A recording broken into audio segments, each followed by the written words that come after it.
नमस्कार दोस्तों आपका फिर से हमारे यूट्यूब चैनल में बहुत बहुत स्वागत है। दोस्तों, कल्पना कीजिए एक ऐसा खूंखार इंसान जो जिसके नाम मात्र से ही जंगल में का सन्नाटा और भी गहरा हो जाता था और जिसकी आहट सुनकर रास्तों पर चलने वाले मुसाफिरों की रूह कांप उठती थी। एक ऐसा क्रूर डाकू जिसका पेशा ही था निर्दोषों को लूटना और चारों ओर खौफ फैलाना। लेकिन फिर एक दिन कुछ ऐसा हुआ कि यही व्यक्ति आगे चलकर बना दुनिया का पहला कवि, यदि कवि महर्षि वाल्मीकि। रत्नाकर डाकू से महर्षि वाल्मीकि बनने का यह सफर रहस्यों, चमत्कारों और आत्म साक्षात्कारों की गहराइयों से भरा हुआ है। तो आखिर ऐसा क्या हुआ कि एक खूंखार डाकू जिसने ना जाने कितनों को मारा और लूटा, अचानक से एक महर्षि बन गया। और कोई साधारण महर्षि या संत नहीं, बल्कि ऐसा संत जिसने रामायण जैसे महाकाव्यों की रचना की। और क्या सच में महर्षि वाल्मीकि त्रिकालदर्शी थे? अगर हाँ, तो उन्हें यह वरदान किसने और क्यों दिया? तो मित्रों, आज हम जानने वाले हैं एक खूंखार डाकू की वह कहानी जो दुनिया के पहले कवि कहलाए, महर्षि वाल्मीकि की असली कहानी, जो आपको चौंका कर रख देगी। और अगर आप महर्षि वाल्मीकि की असली सच्चाई जानना चाहते हैं तो इस वीडियो को पूरा जरूर देखिए, क्योंकि यह कहानी सिर्फ महर्षि वाल्मीकि की नहीं, यह कहानी कहीं न कहीं हम सबकी भी है। प्राचीन भारत का वो घना जंगल जहाँ दिन के उजाले में भी सूरज की किरणें जमीन तक पहुँचने से पहले कांप जाती थी। इस जंगलों में जंगली जानवरों का भय तो था ही, लेकिन उससे भी बड़ा एक और डर था। एक ऐसा नाम जिसे सुनते ही व्यापारी अपना रास्ता बदल लेते थे, लौट जाते थे और कारवां रात में चलने से डरते थे। उस डर का नाम था रत्नाकर। वह कोई साधारण चोर नहीं था, वह खौफ था जिसने सबकी नींद उड़ा रखी थी। वह अचानक सामने आता और सबको छीन लेता, धन भी और कभी कभी जीवन भी। लेकिन रत्नाकर हमेशा से एक जैसा नहीं था। उसके जीवन में भी इस अंधेरे से पहले एक उजाला था। कहा जाता है कि उसका जन्म एक साधारण परिवार में हुआ था। बचपन में वह भी बाकी बच्चों की तरह हंसता खेलता और सपने देखता था, लेकिन किस्मत ने कुछ जल्दी उससे उसका घर छीन लिया। किसी हादसे में वह अपने माता पिता से बिछुड़ गया।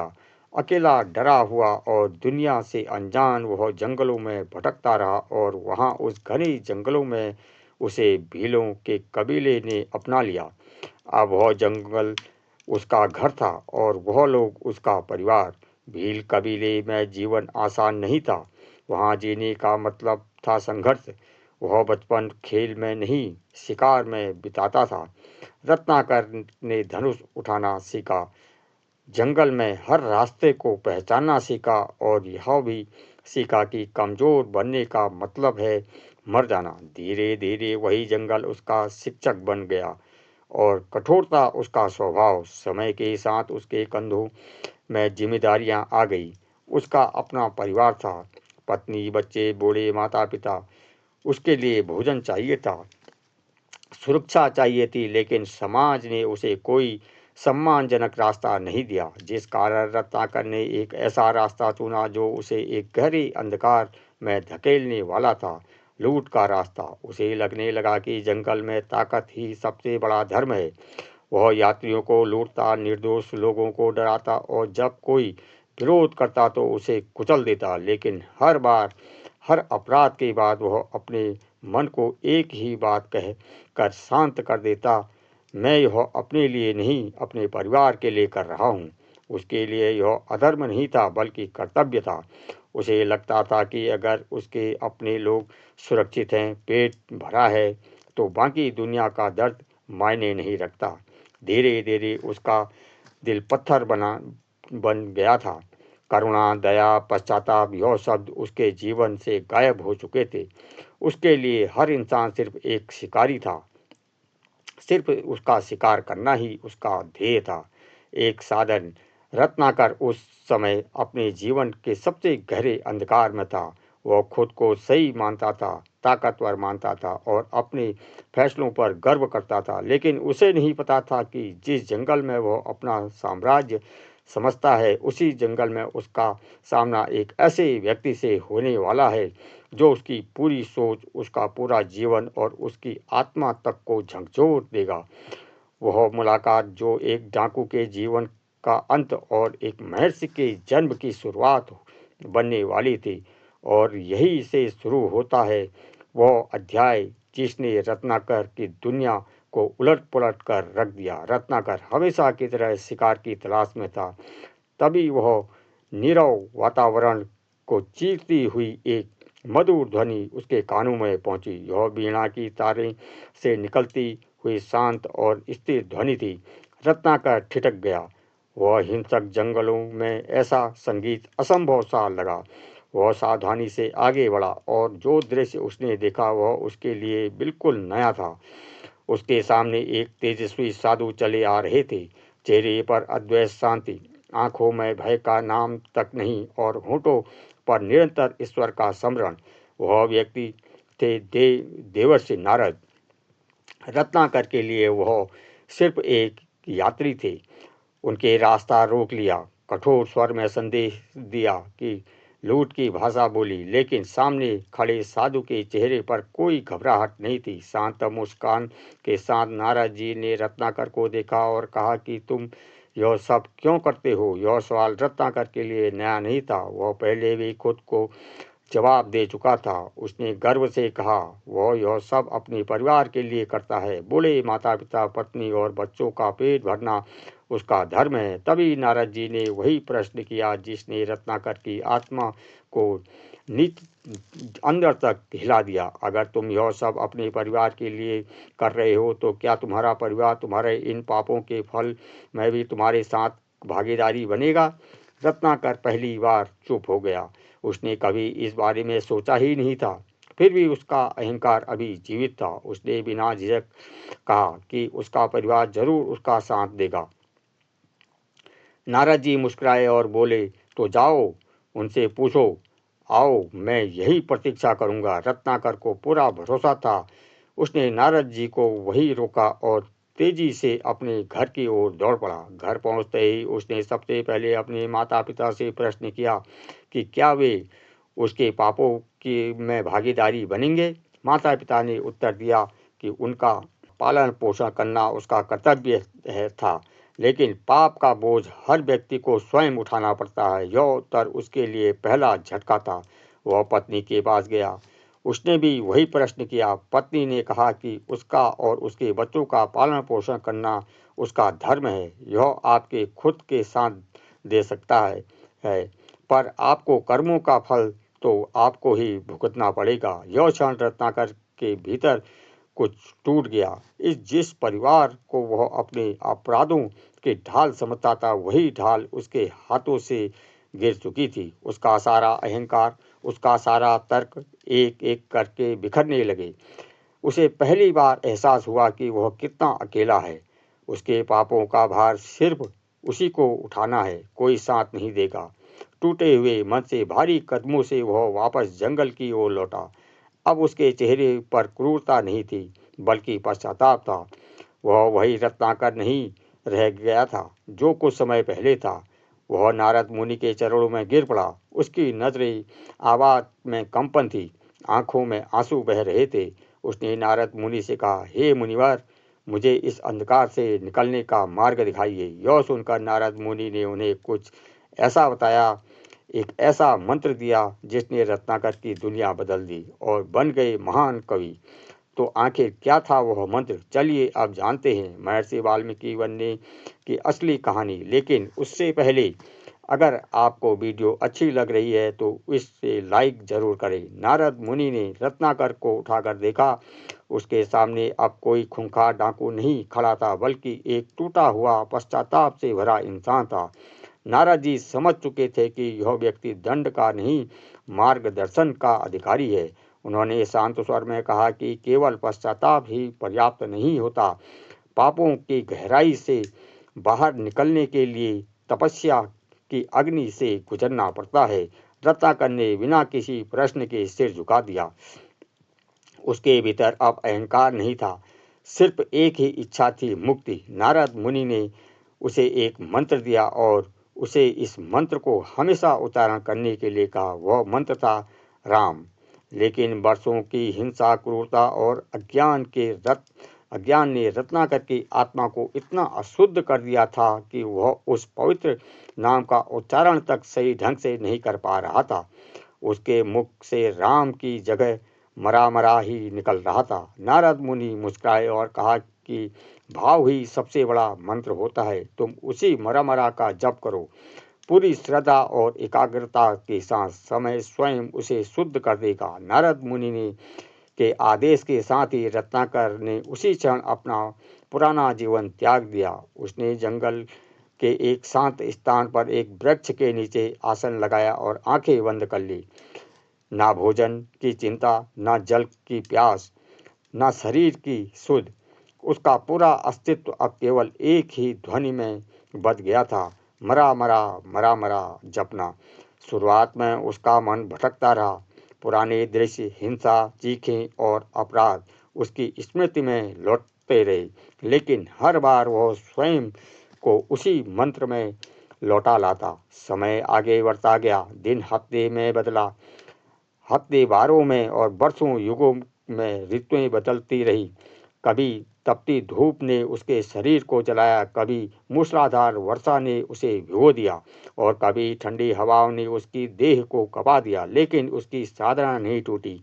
उसका शरीर धीरे धीरे निर्बल होता गया, पर आत्मा और भी अधिक स्थिर होती चली गई। धीरे धीरे दीमक और चींटियां उसके शरीर में के चारों ओर मिट्टी का ढेर लगा चुकी थी। समय के साथ उसका शरीर मिट्टी में ढकता चला गया। बाहर से देखने पर वह एक इंसान नहीं बल्कि एक साधारण सा टीला प्रतीत होता था, यानी कि एक वाल्मीकि की तरह। टीले के भीतर अंधकार और मौन के बीच रत्नाकर अब भी जीवित था। उसका जाप चलता रहा, बिना रुके, बिना थमे, मरा मरा मरा मरा। कब राम राम में बदल गया, उसे स्वयं भी पता नहीं चला। अब इस तपस्या का अंत होने वाला था और जन्म लेने वाले थे वाल्मीकि। तो चलिए इससे आगे की कहानी जानते हैं। कैसे रत्नाकर बन गए वाल्मीकि और उन्हें कौन सा वरदान मिला था। वे त्रिकालदर्शी बन गए, यानी कि वे भू, वर्तमान और भविष्य देख सकते थे। तो चलिए जानते हैं इसका असली रहस्य। रत्नाकर कई 100 सालों से अपनी तपस्या में लीन थे। अंततः एक दिन देवर्षि नारद अपने वचन के अनुसार पुनः उपस्थित हुए और नारद मुनि ने उसे टीले के पास खड़े होकर ध्यान से सुना। मिट्टी के भीतर से एक स्थिर, शुद्ध और स्पष्ट जाप गूंज रहा था। अब वह मरा मरा नहीं, वह राम राम बन चुका था। नारद जी समझ गए कि तपस्या पूर्ण हो चुकी है। उन्होंने उस वाल्मीकि पर जल छिड़का और गंभीर स्वर में पुकारा, उठो। टीले से हलचल हुई और धीरे धीरे उस वाल्मीकि के भीतर से एक तेजस्वी आकृति बाहर प्रकट हुई। अब वह रत्नाकर नहीं था। नारद मुनि ने उसे देखा और कहा, तुम अब उस वाल्मीकि यानी कि मिट्टी के टीले से जन्मे हो, इसलिए आज से तुम्हारा नाम होगा वाल्मीकि। उसी क्षण रत्नाकर का अस्तित्व समाप्त हो गया और एक ऐसे श्रेय का जन्म हुआ जिसने अपने कर्मों से स्वयं को नया रूप दिया। महर्षि वाल्मीकि ने अपने जीवन का शेष मार्ग ज्ञान और करुणा को समर्पित कर दिया। उन्होंने तमसा नदी के शांत तट पर अपना निवास चुना। वहां उन्होंने एक छोटा सा आश्रम स्थापित किया कि कलकल ध्वनि, वृक्षों की छाया और पक्षियों की कलरव यानी उसका संसार था। वही स्थान धीरे धीरे शांति और ज्ञान का केंद्र बन गया। दूर दूर से लोग वहां आने लगे। जो हाथ कभी लूट के लिए उड़ते थे, वही हाथ अब पीड़ितों की सेवा में लग गए। जो आंखें कभी निर्दोषों में भय ढूंढती थी, वही आंखें अब करुणा से भर उठती थी। लेकिन विधाता की योजना यह समाप्त नहीं होती है, यह केवल तैयारी थी। जिस करुणा ने एक डाकू को ऋषि बनाया था, वही करुणा अब किसी ऐसे रूप में प्रकट होने वाली थी जो मानव इतिहास को हमेशा के लिए बदल दे। महर्षि वाल्मीकि का जीवन अब एक और मोड़ लेने वाला था। एक ऐसा मोड़ जहां खुद शब्द बनते थे और संवेदना कविता, और यही वह क्षण था जहाँ एक शांत ऋषि के भीतर आदि कवि का जन्म होने वाला था। एक दिन महर्षि वाल्मीकि अपने शिष्य के साथ तमसा नदी के तट पर आगे बढ़ रहे थे। तभी उनकी दृष्टि नदी के किनारे बैठे कोट पक्षियों पर पड़ी। एक जोड़े पर पड़ी। दोनों पक्षी प्रेम में मग्न थे। वाल्मीकि उस दृश्य को निहार ही रहे थे कि अचानक एक शिकारी का तीर हवा में सरसराता हुआ सीधे नर कोच को के शरीर में जा लगा। वह पक्षी तड़पता हुआ धरती पर गिर पड़ा और उसकी मृत्यु हो गई। प्रेम का वह दृश्य एक पल में मृत्यु में बदल चुका था। इस दृश्य से महर्षि वाल्मीकि के हृदय को झकझोर दिया। उन्होंने अपनी आंखों के सामने प्रेम की हत्या देखी। उसने मन में क्रोध उमड़ा आया और उसी क्रोध में उसके मुंह से उस शिकारी के लिए श्राप निकला। उन्होंने इस शिकारी को श्राप देते हुए, हे शिकारी, तूने प्रेम में डूबे हुए इस निर्दोष जोड़े में से एक की हत्या की है, इसलिए तुझे आगे आने वाले अनंत समय तक कभी शांति और प्रतिष्ठा प्राप्त नहीं होगी। जैसे ही यह शब्द हवा में गूंजे, वाल्मीकि स्वयं हतप्रभ रह गए, क्योंकि उन्होंने पहले कभी इस तरह के छंद या लय में बात नहीं की थी। उस क्षण महर्षि वाल्मीकि समझ नहीं पाए कि उनके साथ क्या हुआ है। संवेदना ने अब स्वर धारण कर लिया था। वही क्षण था जब एक तपस्वी के भीतर कवि ने जन्म लिया। लेकिन यह केवल आरंभ था। एक श्लोक किसी महान उद्देश्य की भूमिका था। अब प्रश्न यह था कि सात शक्ति क्यों प्रकट हुई और इस नवजात काव्य का उपयोग किस कथा के लिए होना था। इसका उत्तर स्वयं सृष्टि के रचयिता देने वाले थे और उसी उत्तर के साथ महर्षि वाल्मीकि के जीवन में प्रवेश होने वाला था एक दिव्य आदेश का, जिसने पूरी दुनिया को हमेशा के लिए बदल दिया। तो चलिए अब जानते हैं आगे की कहानी। लेकिन उससे पहले अगर आपको इस वीडियो ने कुछ नया जानने और सीखने को मिल रहा है तो कृपया इसे अपने मित्रों और रिश्तेदारों को भी जरूर शेयर करें। पहला श्लोक निकलने के बाद महर्षि वाल्मीकि का मन शांत नहीं था। उनके भीतर एक अजीब सा कंपन था, जैसे किसी अदृश्य शक्ति ने उनके हृदय को छू लिया हो। उन्हें बार बार वही शब्द याद आ रहे थे जो उनके मुख से अनायास निकल चुके थे। वे ध्यान से बैठे ही थे कि अचानक आश्रम के चारों ओर एक दिव्य प्रकाश फैलने लगा। उसी प्रकाश के मध्य स्वर सृष्टि और रचयिता चतुर्मुखी ब्रह्मा जी प्रकट हुए। महर्षि वाल्मीकि उन्हें देखकर स्तब्ध रह गए। उन्होंने तुरंत उठकर प्रणाम किया। ब्रह्मा जी ने वाल्मीकि को शांत स्वर में कहा कि जो श्लोक उनके मुख से निकला है वे करुणा को जन्म देता है और काव्य वही काव्य आगे चलकर मानवता का मार्गदर्शन करने वाला है। फिर उन्होंने वह महर्षि वाल्मीकि को आदेश दिया कि उन्हें मर्यादा पुरुषोत्तम श्री राम के संपूर्ण जीवन को काव्य रूप में रचना करनी होगी। उनके जन्म को लेकर उनके हर त्याग, हर संघर्ष, हर निर्णय और हर परीक्षा, तब सब कुछ शब्दों में उतारना होगा। यह केवल एक राजा ही की कहानी नहीं होगी, बल्कि धर्म, कर्तव्य और मर्यादा की जीवंत गाथा होगी। यह सुनकर महर्षि वाल्मीकि क्षण भर के लिए विचलित हो गए। उन्होंने विनम्रता से कहा कि वे श्री राम को व्यक्तिगत रूप से नहीं जानते, उनके जीवन की हर घटना से परिचित नहीं है। वे कैसे सत्य के साथ ऐसी महान कथा लिख सकते हैं। तब ब्रह्मा जी ने महर्षि वाल्मीकि को दिव्य दृष्टि का वरदान दिया। अब महर्षि वाल्मीकि त्रिकालदर्शी बन चुके थे। उन्हें श्री राम के जीवन की हर घटना, जो हो चुकी थी, जो हो रही थी और जो आगे होने वाली थी, सब कुछ उन्हें स्पष्ट दिखाई दे रहा था। अब वो जो लिखेंगे वही पूर्ण सत्य होगा। ब्रह्मा जी ने यह भी कहा कि जब तक कि धरती पर और पर्वत नदियाँ रहेंगी तब तक यह कथा जीवित रहेगी। यह केवल एक ग्रंथ नहीं होगा, बल्कि मानव जीवन के लिए मार्गदर्शन बनेगा। यह कथा लोगों को बताएगी कि कठिन से कठिन परिस्थितियों में भी धर्म का मार्ग कैसे चुना जाता है। इतना कहकर ब्रह्मा जी अंतर ध्यान हो गए। लेकिन उनका आदेश और वरदान महर्षि वाल्मीकि के हृदय में अमिट छाप छोड़ गया। अब महर्षि वाल्मीकि एक ऐसी कथा की रचना करने वाले थे जिसे स्याही से नहीं, अनुभव और संवेदना से लिखा जाना था। और यही से शुरू होने वाला ली थी उस महाकाव्य की रचना जिसे दुनिया आज रामायण के नाम से जानती है। महर्षि वाल्मीकि ने रामायण की रचना आरंभ की। 7 कांडों में 24,000 श्लोकों में से कथा आकार लेने लगी। दिव्य दृष्टि के माध्यम से महर्षि वाल्मीकि केवल घटनाएं नहीं देख रहे थे, वे उन्हीं जी भी रहे थे। यह अयोध्या में श्री राम के जन्म का दृश्य उनके सामने प्रकट होता तो उनके हृदय में आनंद की लहर दौड़ जाती। बाल राम की मुस्कान, गुरु वशिष्ठ का आशीर्वाद, हर दृश्य उनके भीतर गहराई से उतरता चला जाता। लेकिन यह आनंद अधिक समय तक नहीं टिका।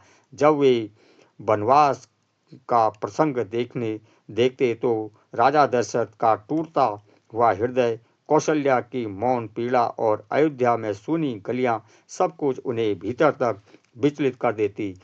कई बार उनके हाथ रुक जाते, आंखें भर आती और शब्द मौन में बदल जाते। वाल्मीकि ने केवल राम को नहीं जिया, उन्होंने हर पात्र को अपने भीतर स्थान दिया। उन्होंने सीता के त्याग को महसूस किया, एक ऐसी स्त्री जो हर परीक्षा में भी मर्यादा नहीं छोड़ी। उन्होंने लक्ष्मण की निस्वार्थ सेवा को देखा और हर क्षण अपने भाई के लिए खड़ा रहा।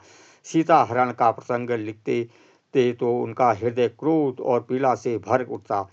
जब वे राम के वियोग को शब्द देते तो वो केवल कथा नहीं रही, करुणा पुकार बन जाती। कई बार कहा जाता है कि रामायण के श्लोक में महर्षि वाल्मीकि के आंसू भी घुले हुए हैं, क्योंकि यह ग्रंथ उन्होंने दर्शन की तरह नहीं, एक साक्षी की तरह लिखा था। वे केवल लिखे नहीं रहे थे, वह सह भी रहे थे। वाल्मीकि जानते थे कि यह कथा केवल उनके समय के लिए नहीं थी, यह आने वाली पीढ़ियों के लिए लिखी जा रही थी। उन लोगों के लिए जो जीवन के कठिन मोड़ पर सही मार्ग खोजते हैं। रामायण एक आदर्श समाज की कल्पना नहीं, बल्कि आदर्श जीवन का मार्ग है। यही कारण था कि हर श्लोक के साथ वाल्मीकि का दायित्व भी बढ़ता गया और उनका हृदय और अधिक संवेदनशील होता चला गया। लेकिन जब एक महान रचना पूर्ण हुई तब एक प्रश्न अभी शेष था, इस कथा को संसार तक कौन पहुंचाएगा और इसे उसी भाव, उसी शुद्धता के साथ गाकर लोगों के हृदय तक ले जाएगा। महर्षि वाल्मीकि को यह पता नहीं था कि उसका उत्तर स्वयं उनके आश्रम में पल रहा था और यही से शुरू होने वाला था उनके जीवन का एक और महत्वपूर्ण अध्याय, गुरु बनने का अध्याय। रामायण महाकाव्य की रचना पूरी हो चुकी थी, लेकिन महर्षि वाल्मीकि के जीवन का सबसे महत्वपूर्ण और भावनात्मक अध्याय अभी भी बाकी था। वह समय आया जब मर्यादा पुरुषोत्तम श्री राम को एक धोबी के ताने के कारण भारी मन से अपने प्राणों से प्रिय और गर्भवती पत्नी माता सीता का त्याग करना पड़ा। लक्ष्मण जी उन्हें गंगा पार एक निर्जल वन में ले जाकर छोड़ दिया, जहां माता सीता असहाय होकर विलाप कर रही थी। महर्षि वाल्मीकि ने अपनी दिव्य दृष्टि से यह सब देख लिया और स्वयं साक्षात लक्ष्मी स्वरूपा सीता आज वन में निस्वार्थ और निहसाय है। उनका करुणामय हृदय पिघल उठा और वे तुरंत उनके पास पहुंचे। उन्होंने सीता जी से कहा कि वे स्वयं को अकेला ना समझें, क्योंकि यह आश्रम उनके पिता के घर जैसा ही है और वहां उनकी पुत्री बनकर रह सकती है। इस प्रकार जो रामायण के रचयिता थे, अब वे स्वयं उस कथा के एक रक्षक पात्र बन चुके थे। समय बीता और उसी आश्रम में सीता ने 2 तेजस्वी पुत्रों को जन्म दिया, लव और कुश। महर्षि वाल्मीकि ने उनका पालन पोषण किया। वे उनके लिए केवल गुरु नहीं बल्कि पिता तुल्य बन गए। लव और कुश ने वही वेद शास्त्रों का अध्ययन किया, धर्म का अर्थ समझा और साथ ही उन्होंने शास्त्र विद्या और दक्षता हासिल कर ली। लेकिन उनकी शिक्षा का सबसे महत्वपूर्ण अंग रामायण अकुल महर्षि वाल्मीकि ने उन्हें अपनी रची हुई राम कथा कंठस्थ कराई। हर श्लोक, हर भाव, हर प्रसंग लव और कुछ के लिए याद हो गए। उन्होंने ऐसा कि जिया वीणा के साथ जब वे रामायण का गान करते तो आश्रम का वातावरण जैसे ठहर जाता। पशु पक्षी भी उस स्वर को सुनने के लिए मौन हो जाते। वे राजकुमार हैं, लेकिन उन्होंने जानबूझकर उन्हें उनकी वास्तविकता पहचान से दूर रखा। उनका उद्देश्य उन्हें राजवंश का गर्व नहीं बल्कि मर्यादा का बोध देना था। उन्हें नहीं पता था कि वे किसके पुत्र हैं, लेकिन उनके संस्कार उन्हें उसी मार्ग पर ले जा रहे थे जिस मार्ग पर उनके पिता चले थे। समय आने पर सत्य स्वयं प्रकट होने वाला था और वह सत्य केवल एक परिवार को नहीं बल्कि पूरे अयोध्या को झकझोर देने वाला था। अब वह बस प्रतीक्षा थी उस क्षण की जब गुरु की छाया में तैयार हुए यह दो बालक संसार के सामने वह कथा गाने वाले थे जिसे सुनकर स्वयं राम भी अपने निर्णयों पर मौन हो जाएंगे। और यहीं से आरंभ होता है यह अध्याय जहाँ कथा अपने चरम पर पहुँचती है। समय ने करवट ली। अयोध्या में अश्वमेध यज्ञ का आयोजन हुआ। राजसभा सजी हुई थी। उसी सभा में दो युवा बालक प्रवेश करते हैं, लव और कुश। उनके हाथ में वीणा थी। किसी को नहीं पता था कि यह बालक कौन है, लेकिन जैसे ही उन्होंने गाना आरंभ किया पूरी सभा मौन हो गई। स्वर उठा, राम कथा का स्वर, वही कथा जिसे महर्षि वाल्मीकि ने अपने हृदय में रचा था अब शिष्यों के कंठ में बह रहा था। जैसे जैसे कथा आगे बढ़ी सभा के हृदय भी खुलते चले गए। अयोध्या का वैभव, वनवास का त्याग, सीता का अपहरण, राम का वियोग, हर प्रसंग श्रोताओं की आत्मा को छू रहा था। और जब वह कथा स्वयं श्री राम के कानों तक पहुंची तो उनके भीतर कुछ टूट गया। वे समझ नहीं पा रहे थे कि यह बालक उसकी कथा को इतने सत्य और इतनी संवेदना के साथ कैसे गा रहे हैं। तभी सत्य का क्षण आया। गुरु की आज्ञा से लव और कुश ने अपने जन्म का रहस्य उजागर किया। श्री राम स्तब्ध रह गए। जिन गुणों को वे अपने भीतर पहचान रहे थे वे उनके अपने ही पुत्र में साकार थे। पितृत्व का वह भाव जो वर्षों से दबा हुआ था एक क्षण के में उमड़ पड़ा। सभा में मौन था, ऐसा मौन जिसने शब्दों से अधिक भाव थे। उसी समय माता सीता को सभा में बुलाया गया। उन्होंने किसी आरोप का उत्तर नहीं दिया। उन्होंने धरती माता से प्रार्थना की यदि उनका मन, वचन और कर्म सदैव पवित्र रहा हो तो धरती उन्हें अपनी गोद में संभाले। और तभी धरती फटती है। धरती माता सीता को अपने अंग में ले लेती है। श्री राम और सभा मौन रही। महर्षि वाल्मीकि दूर खड़े यह सब देख रहे थे। उन्होंने अपना कर्तव्य पूर्ण कर दिया था। एक डाकू से महर्षि बनने की यात्रा यहाँ आकर पूर्ण हुई। उन्होंने पिता और पुत्र का मिलन कराया, लेकिन पति और पत्नी का वियोग भी साक्षी बनकर देखा। यही धर्म का कठोर स्वरूप था, निष्पक्ष लेकिन न्यायपूर्ण। यहीं से आरंभ होती है आदि कवि की अमर विरासत। महर्षि वाल्मीकि के जीवन हमें सिखाता है कि परिस्थितियों में कोई की सीमा नहीं होती है। कोई भी व्यक्ति चाहे उसका अतीत कितना ही अंधकारमय क्यों न हो, उसके कर्मों से स्वयं को बदल सकता है। सही दिशा, सच्चा पश्चाताप और धैर्य यही परिवर्तन की कुंजी है। स्वयं से ईमानदारी से पूछते हैं कि हम लोग जो कर रहे हैं उसका परिणाम क्या होगा। तभी आत्मचिंतन का द्वार खुलता है। करुणा, वही करुणा जिसने एक डाकू को कवि बनाया, वही करुणा मनुष्य को मनुष्य बनाती है। जब हम दूसरे के दुख को अपना दुख समझते हैं तभी सच्चा ज्ञान जन्म लेता है। और अंत में वाल्मीकि का जीवन यह सत्य स्थापित करता है कि महानता तुरंत नहीं मिलती। इसके लिए धैर्य चाहिए, निरंतर तपस्या चाहिए और समय की प्रतीक्षा से गुजरना पड़ता है। हजारों वर्षों की साधना ने एक वाल्मीकि के भीतर से महर्षि को जन्म दिया। यही संदेश है कि जीवन की अपनी रामायण हम स्वयं लिखते हैं, अपने कर्मों से, अपने निर्णयों से। यह कहानी केवल रत्नाकर से वाल्मीकि बनने की नहीं, यह कहानी उस संभावना की है जो हर मनुष्य के भीतर छिपी है।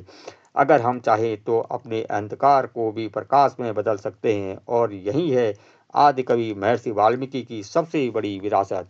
तो दोस्तों, आपको यह वीडियो कैसी लगी हमें कमेंट बॉक्स में ज़रूर बताइए। अगर आपको यह वीडियो पसंद आई हो तो इसे लाइक करें, शेयर करें और चैनल को सब्सक्राइब करना ना भूलें।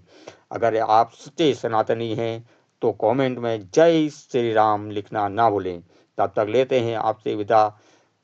धन्यवाद। हर हर महादेव। जय श्री राम।